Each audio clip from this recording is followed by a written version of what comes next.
پھیری والے یہ آواز لگاتے نظر آتے ہیں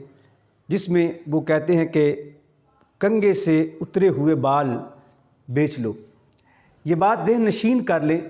کہ انسان کو اللہ تعالیٰ نے وہ اعزاز عطا کیا ہے کہ اسے جمیع اعضاء کے ساتھ مکرم اور محترم بنایا ہے۔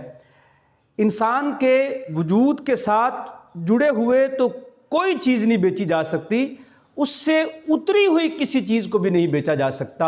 لہذا انسان کے بال بھی کسی طور پر بیچے نہیں جا سکتے، بلکہ عورت کے بالوں کا تو حکم وہی ہے جو اس کے سر پہ لگے ہوئے بالوں کا حکم ہے کہ جس طرح اس کو چھپایا جائے گا، پردے میں رکھا جائے گا، کنگھے سے اترے ہوئے بالوں کو بھی اسی طرح چھپایا جائے گا اور پردے میں رکھا جائے گا، انہیں قطعاً بیچنا جائز نہیں ہے۔